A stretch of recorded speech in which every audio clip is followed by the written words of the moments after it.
September 11th, 2001, terrorists fly 2 passenger jets into the World Trade Center. Within hours, both buildings collapse. 10,000 emergency workers heed the call for help. Over 300 of these heroes are dogs. They searched for survivors. They comforted those in need. They led their owners to safety. And one special dog gave his life in the line of duty. This is the story of man's best friend standing side by side with us through America's greatest time of need.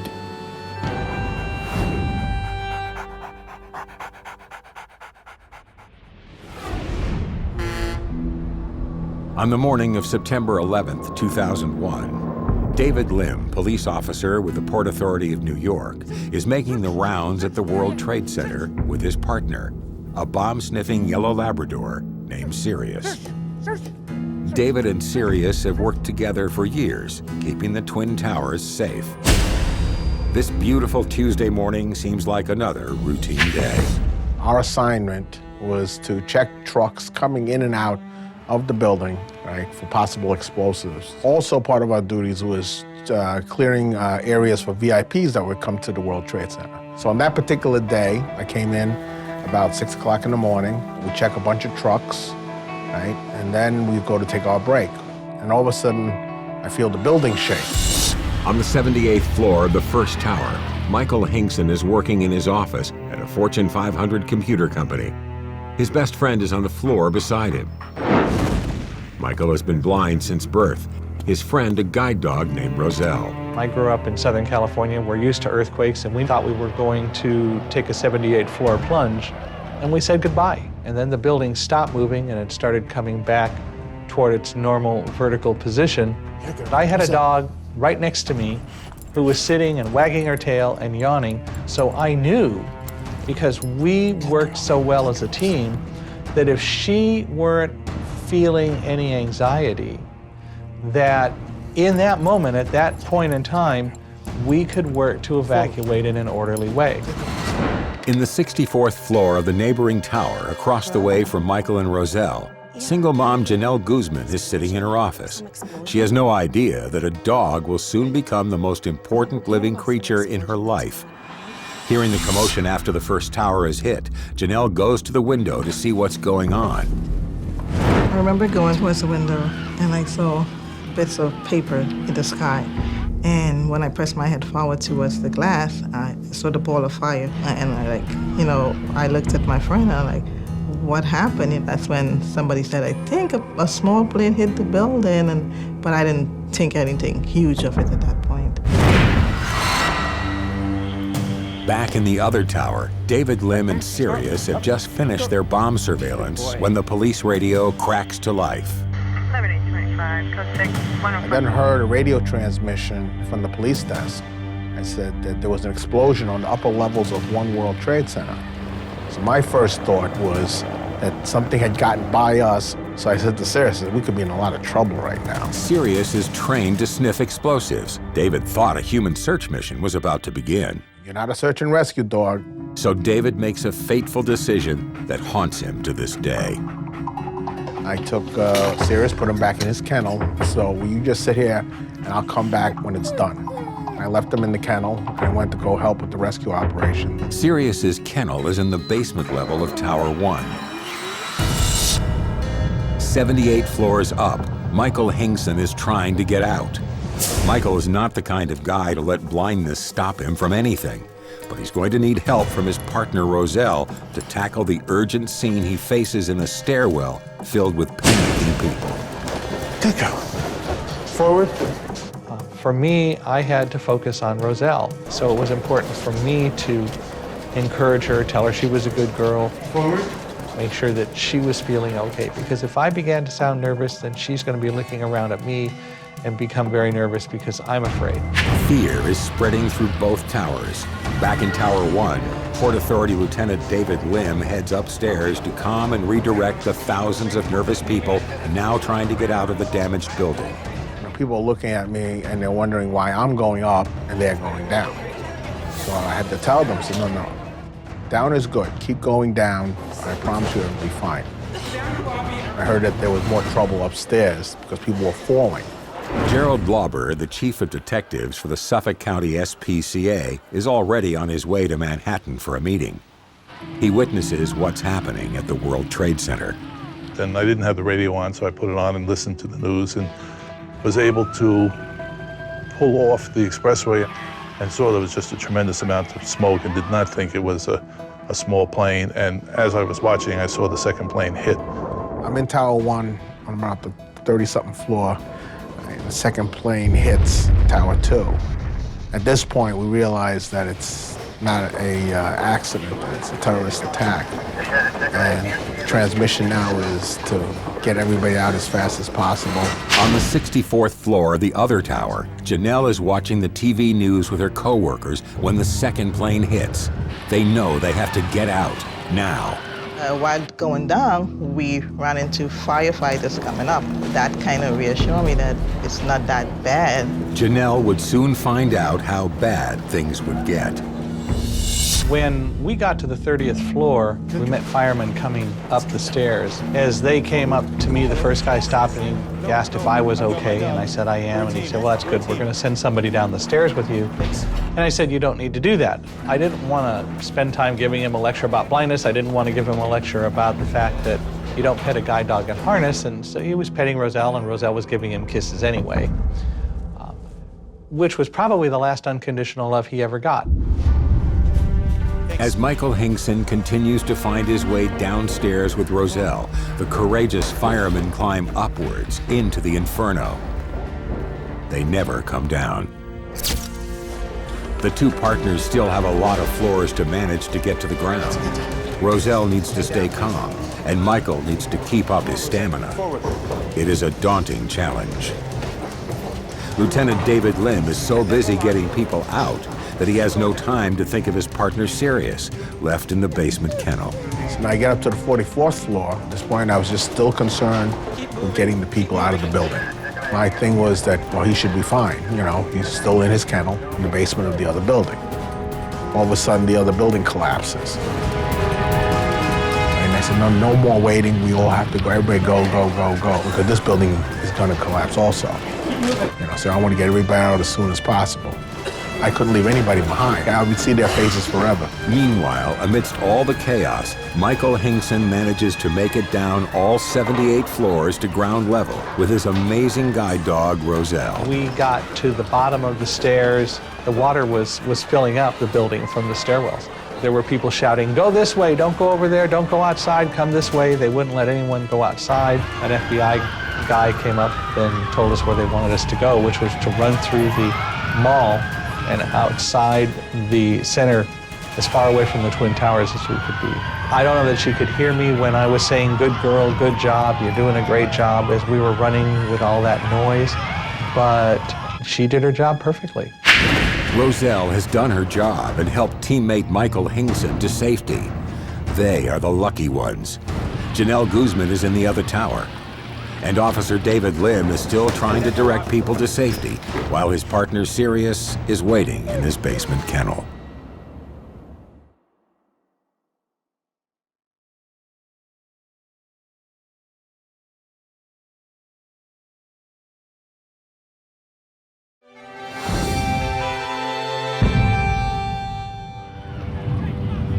On September 11th, 2001, there were thousands of heroes. Over 300 of them were dogs. One tower has collapsed. Lieutenant David Lim has left his partner, a yellow lab named Sirius, in the basement of the remaining tower. He's assisting with crowd control on the 44th floor. Once things are under control, Lieutenant Lim joins the workers going downstairs. So we start going down, and I remember that the building was already starting to shake, and that the lights were flickering. We keep getting further down, and we get down to the 5th floor. We got down maybe one more floor, and that's when the building collapsed. In the burning second tower, Port Authority worker Genelle Guzman and her work colleagues have made it to the stairwell, but they are in grave danger.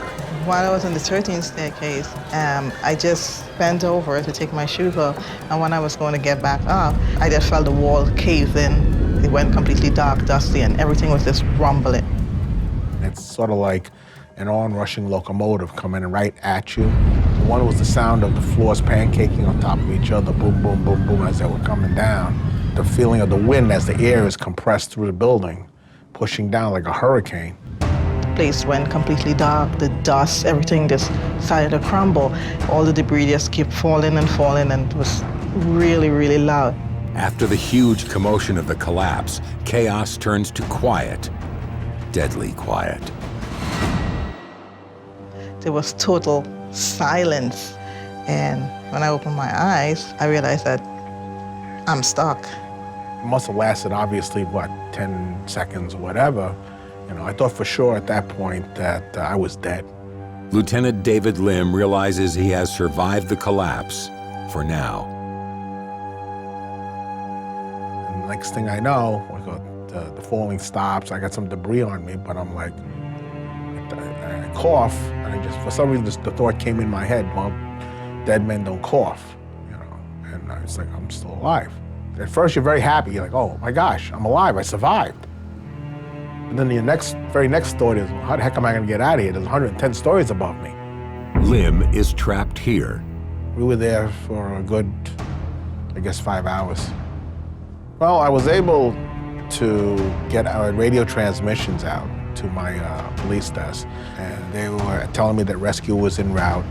We spent our time, like I said, trying to dig our way out. And as we were digging up, you know, we saw a light, and I thought it was a light from the next floor, and it turned out to be the sun. But now I know I'm going to get out. A fireman passes Lieutenant Lim a rope to help pull himself to safety. I grabbed the rope, I started walking up the building. I just kept on pulling one hand over the other, and I finally got to the top. And now I'm starting to feel like I'm out. The world is stunned.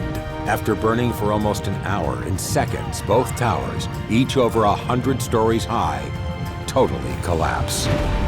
Thousands of people are frantic about their loved ones. Guide dog Roselle did an outstanding job leading Michael Hingson down 78 flights of stairs to safety. Genelle Guzman is buried alive under tons of rubble. And as for Lieutenant Lim's canine partner Sirius, locked in his kennel, his fate is unknown. When the news spreads about the disaster that has struck Lower Manhattan, dog rescue handlers across the continent are quick to respond. Specifically trained search and rescue dogs are needed. They are the best hope to find survivors. Every hour counts. But what becomes known as the pile, that rubble that used to be the magnificent Twin Towers, has become a place of great danger. Still on fire, it's filled with broken glass and metal shards. In the desperate hours and days ahead, the dogs will get hurt, and they will get tired. They will need medical care to keep them going. Gerald Lauber of the Suffolk County SPCA is ready. I'd received a call from NYPD Canine asking if we could respond to Ground Zero, and by noon, we had a plan in place. 2 months earlier, we had gotten this brand new bus hospital, which we call the MASH unit. So we were fully packed with modern operating theater. The first few days, we were treating well over 100 dogs. We did an aggregate number, and I think 300 and something dogs were working the pile. There were different kinds of dogs there. There were accelerant dogs and general patrol dogs and all kinds of other rescue dogs, some cadaver dogs, each one trained in a different aspect of what they could do. As day turns to night, more emergency response teams arrive. Veterinarian Dr. Cynthia Otto takes charge of the medical care for the FEMA search dogs. The biggest thing that we were dealing with was preventive medicine. So our job was to prevent injuries and make sure that the dogs were resting, that they were drinking, that they were actually eating, because the environment that they were in was so overwhelmingly stimulating. The noise, the activity, and the demand for the dogs. I mean, every time we would ask a dog to take a break and rest, someone would be calling, "We need a dog over here, we need a dog over here." And so it was really hard to say no. The dogs came dehydrated, Every dog that came pretty much had to get an intravenous line put into them. Their eyes were cleaned out. The other thing that we really pushed, and this was something we had learned after Oklahoma City, that the great thing is if you flush the dog's eyes with a saline solution, it actually runs out their nose as well. So it enhanced their ability to detect things because they could smell, because one would clean some of the dust out of their nose, but it also kept their nose hydrated. Some with some cuts, some with some minor burns. The dogs couldn't actually go to certain areas because they were burning their paws. And we had to put out a call for these dog booties. Firefighter and canine handler Mark Dawson is on the job with his dog Elvis. When we got down there, it was still a lot of smoke, a lot of fire, a lot of people around, a lot of devastation. We basically came up with a plan and we started sectoring off those areas that we were going to be responsible to search. Elvis fell right in early on. You could see he had the tools to do the job. It's that type of dog that we look for, that dog that's an independent dog that will go out once it's trained correctly to locate live human scent. They will actually go out and look for it and cover that environment. It has shifting rubble, has other things that we as humans, if we went to walk on, could collapse. These dogs, being a lightweight dog, they're able to go into small areas. They're able to go over areas that are very dangerous for humans to walk on. The asset is they cover large areas in a very short time. Given all those things, they are the strongest tool for detection for live human scent, as well as HR, which is human remains. But Genelle Guzman is very much alive and pinned under the rubble. She's still conscious, but confused and only has mobility in one hand. Being trapped like that in that position for 27 hours, I felt, I couldn't feel my body no more. My face, everything was completely stuck between two concrete pillars. I was just praying and asking God for a second chance. Time is of the essence if any victims are to be found alive. While trapped, Genelle is unaware that throughout Ground Zero, all around her, is a buzz of intense activity by dogs and their handlers. Have your dog locate someone and bring closure to that family. That's the best thing they could ever expect or hope for. The single mom, who is buried deep in the rubble, is beginning to lose hope. The worst moment while I was waiting to be rescued is just knowing that I wasn't going to see my family again.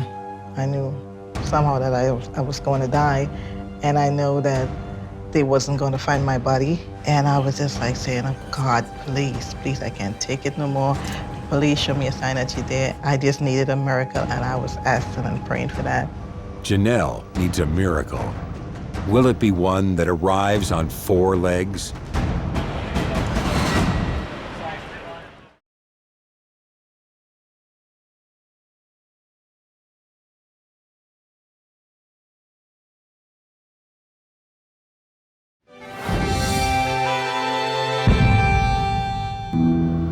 A desperate call went out for help. Good people responded to the call. Search and rescue teams brought their remarkable dogs.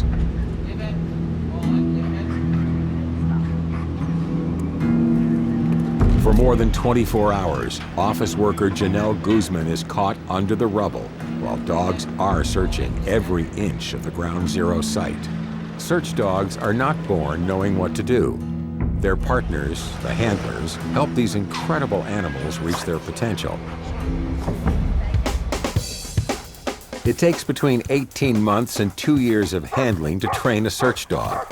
They are trained in various environments, including buildings like this fire training site in Rockland County. Penny Sullivan, a 9/11 veteran and founder of the Ramapo Rescue Dog Association, knows what it takes to train a young dog to become a good search dog. Little steps at a time, socialization, introduction to the game of finding people, and of course building all that play drive. That's really important to us.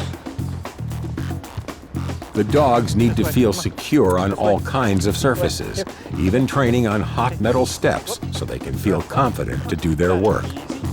Easy, good girl. Nice and slow. Good girl, nice and slow. As great as they are with agility and the way they move, they do have a tendency to get a little over-anxious. The first thing to look for in a good search dog is the motor that makes working dogs tick, play drive. The motivation to win a game is what drives dogs to do the tasks they are trained to do. You know, they're expecting to have a find here somewhere in the building, and that's all they live to do. Right, Luce? Different dogs are trained to search for different smells, including bombs and drugs. Search and rescue dogs are trained to find living human scent. She's full. Okay. That's the ultimate goal that these particular animals live for. Okay, you ready? Go on. When you have a dog that's fired up and likes to play, the dogs get so wanting that great tug game at the end that you can really rile them up. Eventually, on real searches and in training, the dogs don't have that to see to begin with. They don't get pumped up with that. But now they progress to the point where they want it enough, and anytime you go on searching, they're hoping that at least now I'm going to get my good time. Oh, good girl! She's always out for fun. Every working dog is trained for a specific function. Like Penny Sullivan's dog, most of the dogs at Ground Zero were search and rescue dogs who were trained to find live people. But because of the lack of survivors, some were losing their search drive and getting discouraged. The fact that they also worked and worked and worked without finding the live subjects. Some of the handlers will actually take somebody, one of their team members, and have them do a little hide and seek so the dog could have a find and have a happy reward. Another kind of working dog is the cadaver dog, trained to find human remains. The first day, I think there was a sense that they would find some people trapped in little alcoves underneath. But as that day went on, no one was coming out of that alive. More than a day after the collapse, Port Authority worker Genelle Guzman is still clinging to life, but time is running out. At this point, the search and rescue operation is reaching a critical stage, on the verge of being abandoned.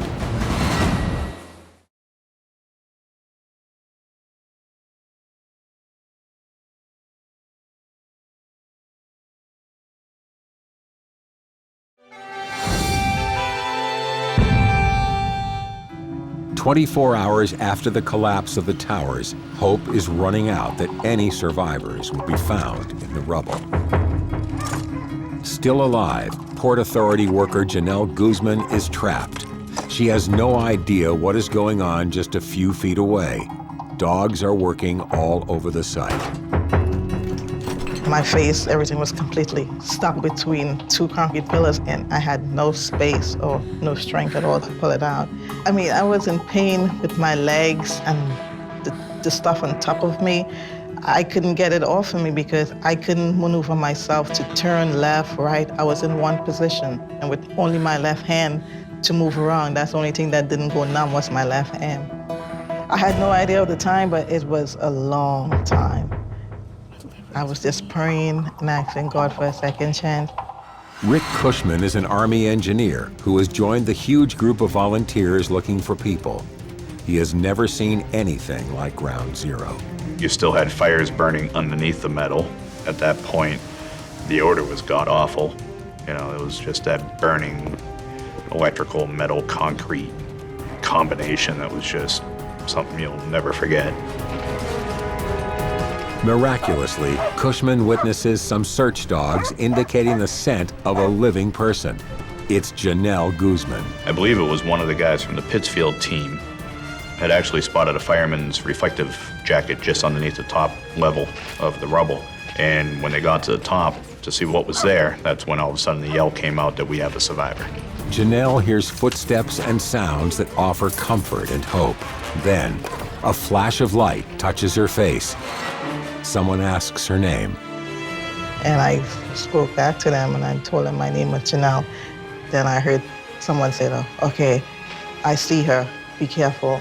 At that point, it was weird. You could hear a pin drop across the whole place. And then beehive of activity. They had to have medics go up there. They had to have an iron worker come in and actually cut out some beams because she was pinned. They decided to remove the rubble after they grabbed me by my shoulder to pull me out. The guys just strapped me up and put me on the stretcher, and everybody was just saying, "You're gonna be fine. We got you." They got her out, loaded her on a basket, lowered it down, and the terrain was so bad, we actually had to stand across from each other side by side the whole way out and literally pass her hand over hand all the way across the pile out to the waiting ambulance. The moment I was pulled out from the rubble, I felt a total renewed life in me. That was the most joyful moment for me. What Genelle doesn't know is that her joy is shared by some heroic search dogs who have just made a find.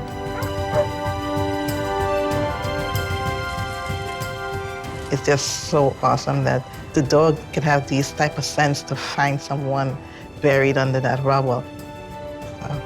He's my hero.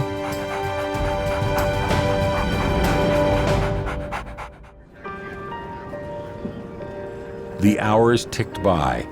9/11 rescue workers realized that Genelle was the last survivor to come out of the rubble. As the rescue turned into a recovery mission, more cadaver dogs started working the pile, but surprisingly, search dogs stayed on the job. The thing that really amazed me is that they started to get that there were not any live victims, and they started to recognize human remains, even if they may not have been trained. And those dogs that were trained for live find started to help with that recovery of the human remains. And my dog Jazz never liked doing cadaver work. She never liked doing human remains. She always wanted to find a live find. However, I asked her to go seek, and that was her clue to know that we were looking to recover, and she did her job.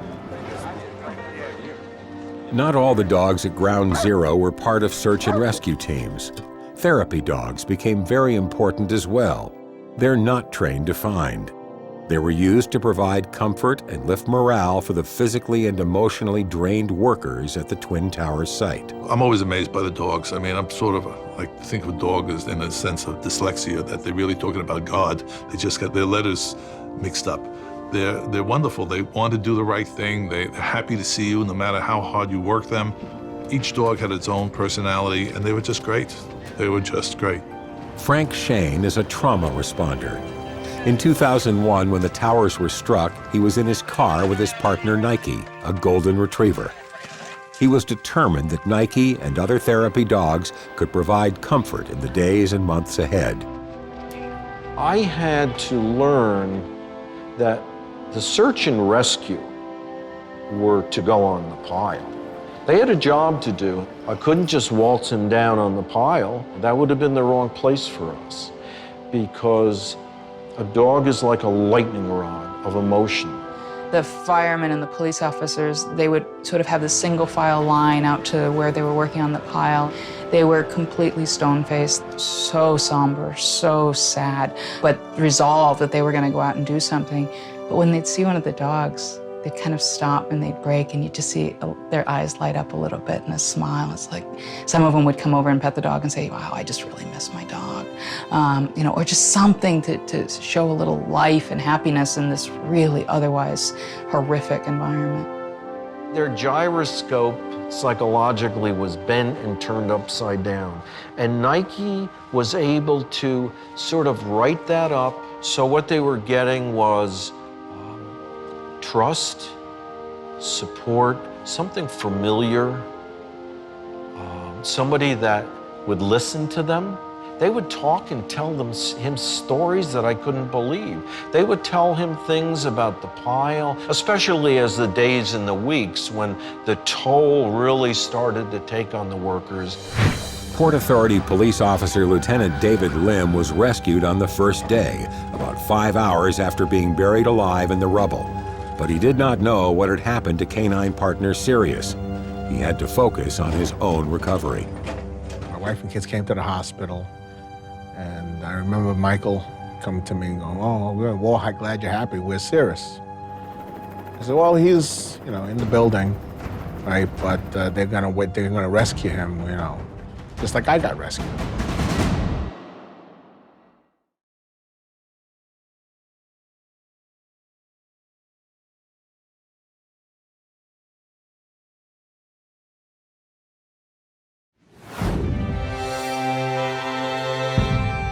Where are the dog heroes of Ground Zero today? There are still a few veteran dogs alive, but they're all quite old. Many experts were worried that the dog's health would be affected by the toxic environment of Ground Zero. Dr. Cynthia Otto conducted a health study of 95 of the dogs who worked at the site. We were able to take x-rays of the dog's lungs every year. We were able to get blood samples. We were able to do toxicology testing on all of those dogs. And we've followed them now for 10 years. We found very little that was abnormal. But overall, the fact that they didn't develop respiratory problems, which is such a big problem in the humans, was really puzzling to us. I have lots of different theories. One is they have longer noses than we do, so they're much better at filtering out some of this nasty stuff. Dr. Otto's studies have also given her an insight into the next generation of search dogs. She and other vets are developing a combination of old school and cutting-edge techniques to find the hero dogs of the future. The things that make them good are play drive. So the dogs that were tugging and just really wanting to do that, and it was really fun that they have that motivation, and that's the prize that they get after they find what it is that we're training them to find, and in this case a live human. They get to tug and play, and that's just the best thing in the world. The little puppy that I was tugging with earlier just wouldn't give up. He wouldn't give up tugging, and when everyone else was kind of ready to go in, he was like, let's go, we're playing some more. And that's what you want, because if you're buried in a pile of a collapsed building, you want the dog that doesn't give up.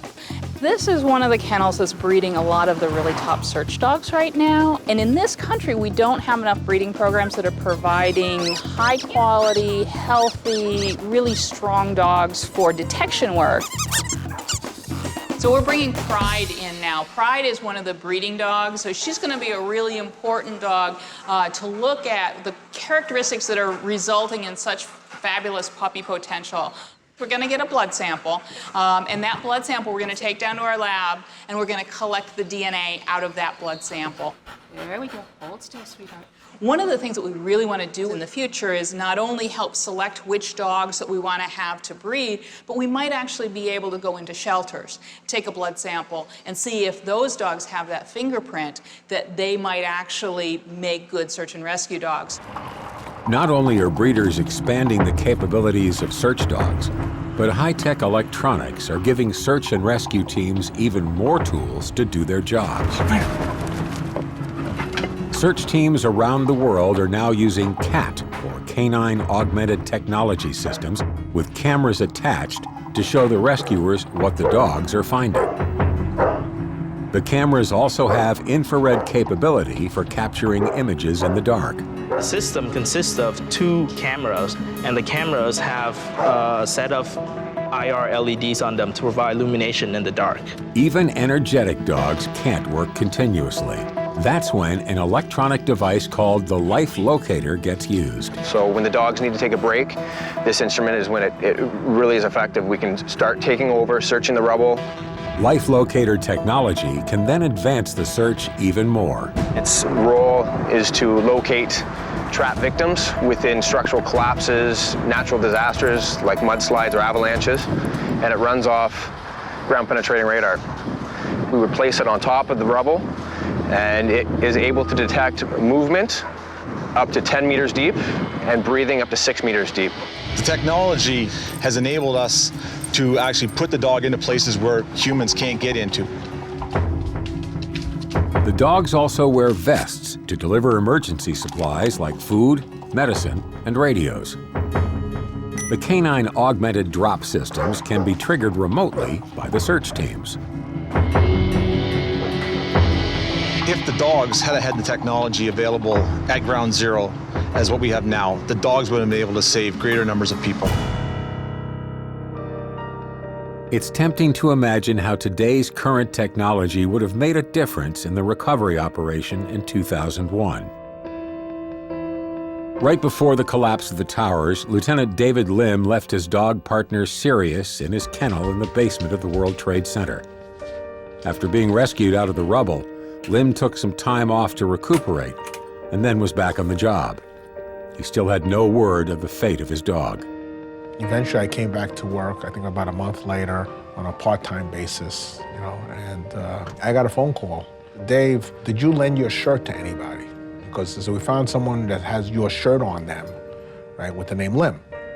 And I said, oh, well, not that I can recall. I said, well, can you come down to Ground Zero?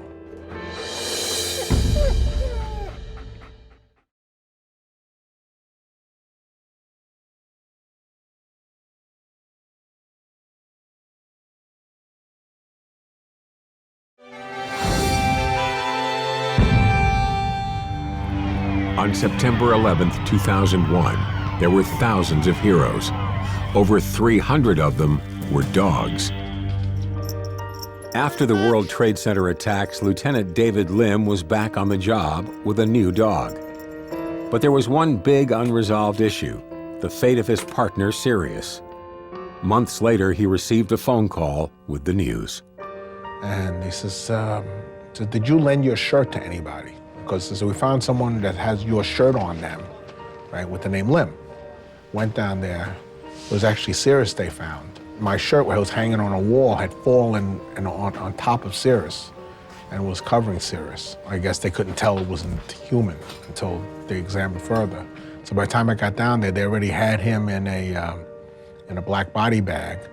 And I remember them asking me, do you want to see him? I go, no, I want to remember him the way I left him. I remember saying to him, so I promised to come back for you, and I did. Back then, when a body was recovered, they would line up as you were coming out of the ground, and there would be a priest there to give a small invocation. And he even said one for Sirius, that they stopped all the machines, right? And we came out, and remember he spoke of all creatures, great and small, lost that day.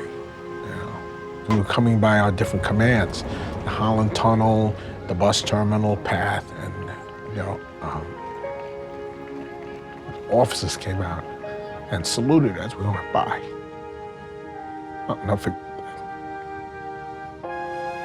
Excuse me.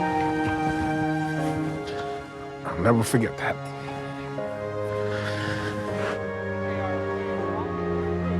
Almost 10 years after the attacks, on a more peaceful, sunny day, Dr. Cynthia Otto, Michael Hingson, search dog handler Nancy Brooks, and therapy dog handler Frank Shane have arranged a reunion with their new dogs in tow. They have come to remember.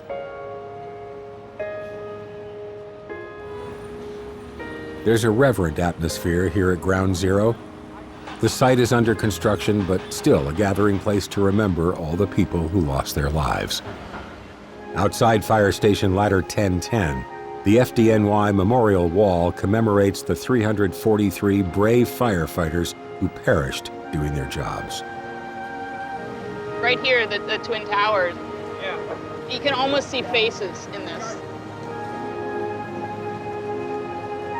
A lot of the dogs would go in, they had no harness on, they had no collars on, they were walking out on I-beams, they were walking over rubble. How long did it take you to get from the 78th floor? From there down, well, until we got outside, it took an hour. Is there anything you'd like to ask me? Well, how many people died? Well, almost 3,000 people died here on the two towers. So this is a very, very special place. The group arrives at the 9/11 Memorial at St. Paul's Chapel. This was a place of comfort for the rescue workers of September 11th. Now, it's a place of remembrance.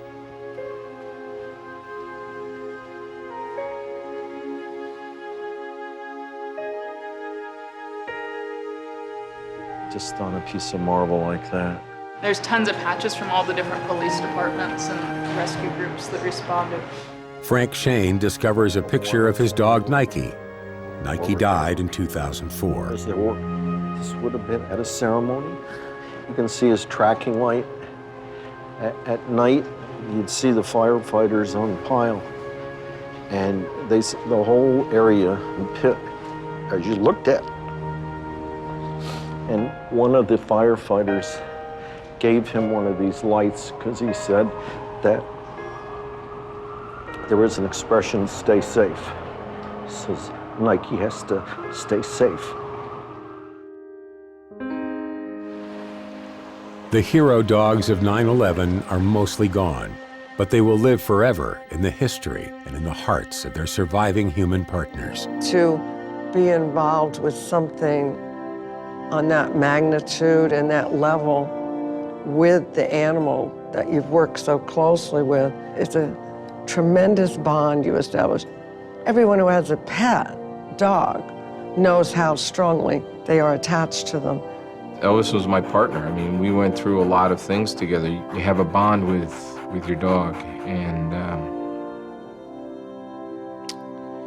having the missions that you've gone through, and especially 9/11, and seeing what your dog is able to do and what he did for you, it's very painful. I knew what she was. I knew what kind of a dog she was. I knew how committed and dedicated she was. And the events of 9/11, it just strengthened my joy and my love for her and my feelings toward her as a dog, as a guide dog, and certainly as a really incredible teammate. If it wasn't for the dog also, I probably would have still be under the rubble, but you know, the dog was there, and I'm just grateful for that. My two kids that came after 9/11, I look at them as just a blessing. They would not have been here, but they had to be here, and I think that happened for a reason. Jazz passed away while I was even out of the country. I was away on business, and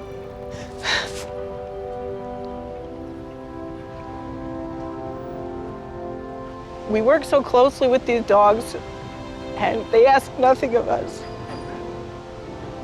But they will do what they can. They will literally put their life on the line for us in one way or another. But when you go through that experience together, you become one, and you can't ever separate that out. I think the most important thing he taught me is to have unconditional compassion, to be non-judgmental, and to wag your tail once in a while. He didn't know about terrorists or planes or buildings coming down. He didn't know all these horrible things. He brought the goodness out of people. The thing that sticks out in my mind the most was when the FBI came and made a presentation to me. And they found Sirius's water bowl. They cleaned it up and they gave it to me. And I still have it to this day. You know, yeah, I guess I kind of missed the big guy. The memory of Sirius will live on for a long time in Lower Manhattan's Battery City Park, where the Sirius Dog Run was built and dedicated to him in 2005. The memorial reunion ends here, where the 9/11 veterans and their new dogs and future generations of dogs get to romp and play as a tribute to the hero dogs of 9/11. Okay.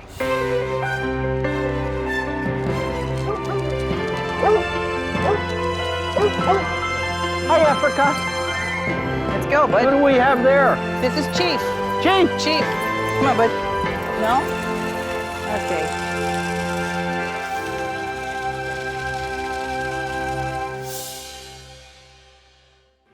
They searched day and night for survivors. And when it was clear there were no more, they found the remains of victims and gave anguished families peace. They went where it was impossible for humans to go, working obediently, searching tirelessly, risking injury, and all they want in return is a little rest, wherever and whenever they can. The hero dogs of 9/11. We are forever in their debt.